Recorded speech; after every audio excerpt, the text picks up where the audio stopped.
Alors bonsoir, ici François Poisson pour l'Info Express à Télécœur. Je suis en compagnie du maire de Grand-Saint-Esprit, M. Sylvain Laroche. Bonsoir, M. Laroche. Bonsoir, bonsoir. Alors, on avait une séance publique du conseil de la MRC de Nicolas Imeska ce soir et il a été question de l'ancienne salle de croquet qui deviendrait une salle multifonctionnelle à Grand-Saint-Esprit. Est-ce que vous pouvez nous en parler un peu? Oui, bien, la salle de croquet, on ne se le cachera pas, ça perd un peu de sa prestance avec les années. On avait moins de citoyens actifs à la salle. Donc, on a vu l'opportunité de créer une salle multifonctionnelle. On va commencer avec deux garderies en milieu municipal. C'est un projet pilote avec notre gouvernement provincial, avec la CAQ.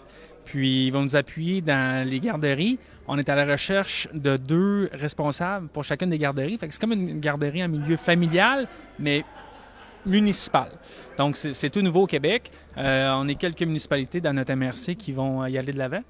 Actuellement, on vise mi-août pour que ça soit tout en fonction. On a déjà commencé nos travaux. Fait que ça, c'est une partie. L'autre partie, on va faire 2 autres divisions pour des organismes à but non lucratif. Il y a beaucoup d'éducation qui se fait à la maison maintenant. Puis eux autres, ils ont des associations qui se regroupent. Puis on leur donne des endroits actuellement pour faire des activités.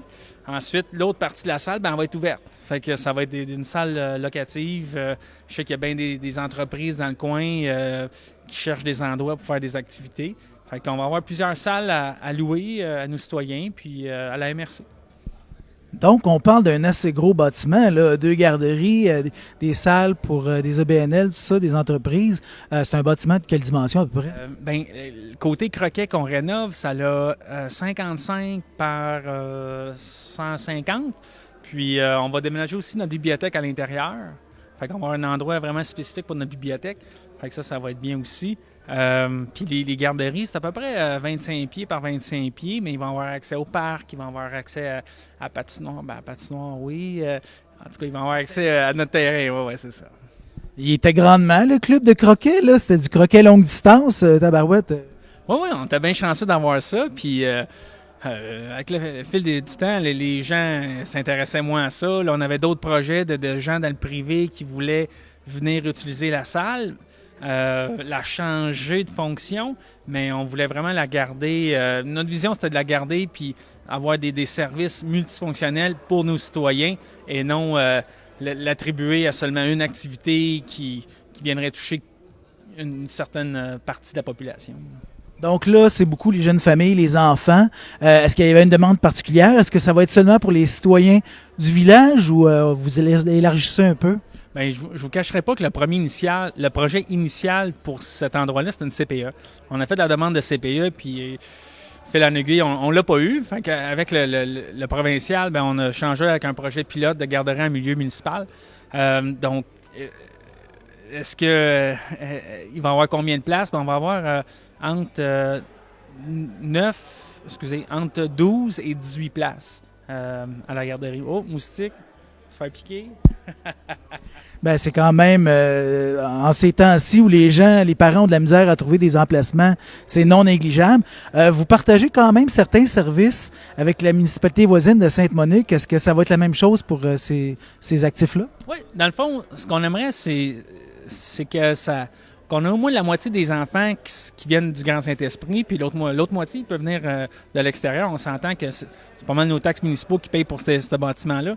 Donc, on vise au moins la moitié des enfants de chez nous. Puis Sainte-Monique, c'est des très bons voisins. On fait des affaires conjointement ensemble. Fait que oui, tout est disponible pour eux autres aussi. Vous parliez du mois d'août pour ce qui est de la partie là, garderie. Pour l'ensemble du bâtiment, ce serait livrable à quel moment? Oui, en même temps, au mois d'août, fait qu'on va avoir des planchers chauffants, on va avoir de l'air climatisé à l'intérieur. Fait que ça va être une belle place. Prix extrêmement abordable pour louer des salles, pour faire n'importe quoi. Ce qui manque un peu de notre MRC actuellement. Dans le contexte actuel de pénurie de main-d'œuvre, vous allez devoir trouver des gens pour s'en occuper de ces garderies-là. Là. Est-ce que vous entrevoyez ça avec optimisme? Toujours, mais c'est quelque chose qui est difficile pour tout le monde actuellement. Aussitôt qu'on va avoir l'approbation du provincial, là, c'est une question de jours, on va envoyer une publicité pour trouver des responsables. Il nous faudrait 2 responsables. C'est des gens qui soit ils ont déjà des garderies en milieu familial à la maison ou des gens qui veulent se partir une garderie en milieu familial, mais municipal. Fait qu'il y a des gens qui sont là, mais on veut partir quelque chose de neuf. Fait qu'on veut pas enlever milieu familial pour l'amener chez nous. On aimerait ça créer des places pour les enfants. Puis c'est ça, c'est un de nos projets. Là, j'ai eu vent qu'il y allait avoir des développements dans votre municipalité parce que, entre autres, il y a un développement immobilier privé qui est en train de se réaliser. Vous avez du certain ambition pour le garage qui est situé de l'autre côté de la rue par rapport à la salle. Bien, présentement, on a un garage municipal, on a un garage mécanique qui est un peu qui date. Puis il n'y a pas grand-chose qui se passe là. Fait que, on attend de passer chez le notaire. On a acheté ce garage-là qui est directement en face de l'hôtel de ville.